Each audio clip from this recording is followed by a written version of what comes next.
நிறைய விஷயங்கள் அங்கே கூட்டிட்டு போவாங்க, இங்க கூட்டிட்டு போவாங்க, சொந்தக்கார கல்யாண காட்சி எல்லாத்தையும் கூட்டிட்டு போவாங்க, எல்லாம் ஜாலியா இருந்திருப்போம். ஆனா எப்ப ஸ்கூலுக்கு வரமோ அதுக்கு பிறகு கல்யாண காட்சிக்கெல்லாம் அடிக்கடி போக முடியுமா? லீவ் நாள் வேணா போகலாம், ஸ்கூலுக்கு வந்தா போக முடியுமா? போக முடியாது. பாதுகாப்பு இதுவரை சுதந்திரமா இருந்தோம், இனிமேல் சுதந்திரம் பறிபோச்சு அப்படின்றது எல்லாருக்குமே தெரிஞ்சிருக்கு, புரிஞ்சிருக்கு. இல்ல இப்ப ஸ்கூலுக்கு வந்துட்டு ஒரு சில பேரும் வந்து கல்யாணத்துக்கு போயிருக்கலாம் அன்னைக்கு. ஆனா அடிக்கடி போக முடியுமா? இந்த வாரத்துல போக முடியுமா? ஆனா அப்பா அம்மா நினைச்சா வாரத்துல போகலாம் கல்யாணத்துக்கு. நீங்க போக முடியுமா? போக முடியாது. அப்படி இருந்தாலும் நீங்க என்ன செய்யணும்? அப்பா அம்மா கூப்பிட்டாலும் கல்யாணத்துக்கு போகணும், அங்கே போக இங்கே போக கூப்பிட்டாலும் பெரும்பாலும் அதெல்லாம் அவாய்ட் பண்ணணும். ஏன்னா கல்வி முக்கியம் அப்படின்றதுக்காக.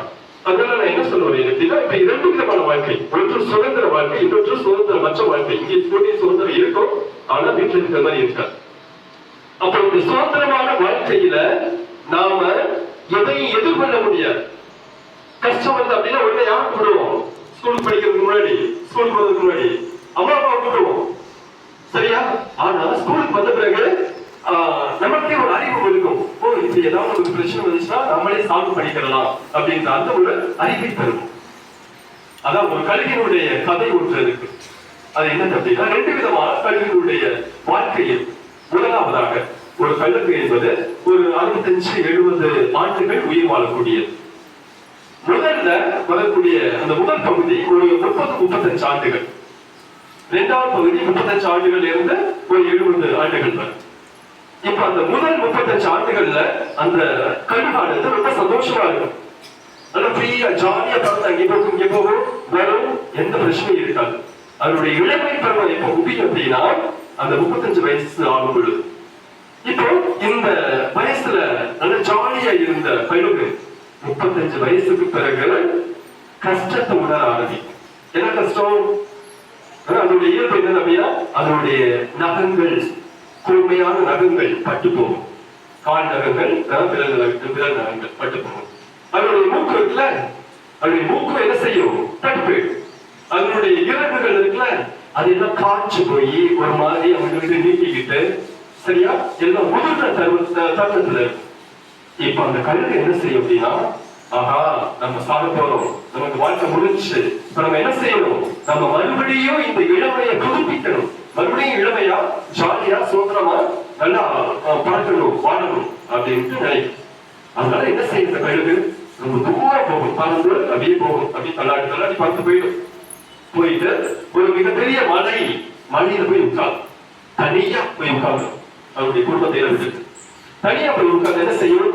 அங்க தனது அந்த பிஞ்சு போன இறகுகள் இருக்குல்ல, ஏன்னா பிஞ்சு போய் அவங்களுக்கு நீட்டிக்கிட்டு அதனால பறக்க முடியாது, கஷ்டப்பட்டு பறக்க வந்து அந்த பறவையுடைய அந்த இறகுகள் அப்படியே கொத்தி தனது கால் நகங்களால ஏற்கனவே பட்டு போயிட்டு கால் நகங்கள் அப்படி எல்லாத்தையும் பிச்சு எல்லாத்தையும் உதர்த்தணும். இப்ப அதனுடைய உடம்புல ஒரு ரெட்டை கூட ஒரு இறகு கூட இருக்காது. அதுக்கடுத்து என்ன செய்யும் அப்படின்னா, தன்னுடைய மூக்கு இருக்குல்ல, அதுவும் பட்டு போய் தான் கிடக்கு, அந்த பாறையில அப்படியே கொத்தி அந்த மூக்கையும் பிச்சதும். இப்ப மூக்கு இருக்காது, மூக்கு இருக்காது, அந்த பட்டு போன அந்த இது மூக்கு கழுத்து கீழே விழுந்துடும், உள்ள சலை மட்டும் தான் இருக்கும். இன்னொன்று என்னது பட்டு போய் இருக்கு?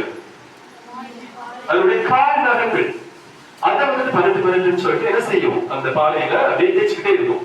அப்ப கால் நகங்கள் என்ன செய்யும்? கீழே விழுந்து. இப்ப அந்த பறவை என்ன செய்யும்? கஷ்டப்பட்டு கிடக்கு. ஏன் கஷ்டப்படும்? ஏன்னா எல்லாத்தையும் உந்துச்சு, ஒரே வலியா இருக்கும், கை காலம் ஒரே ரத்தமா இருக்கும். அதனுடைய உடம்புல உள்ள ரெக்கைகள்லாம் கீழே விழுந்துச்சு, அந்த இறகுகள் கீழே விழுந்துச்சு. அதனால அப்படியே ரத்தமா ஓடிக்கிட்டு இருக்கும். அப்படியே கொஞ்ச நாள் அப்படியே அமைதியா இருக்கும் அந்த கழுகு.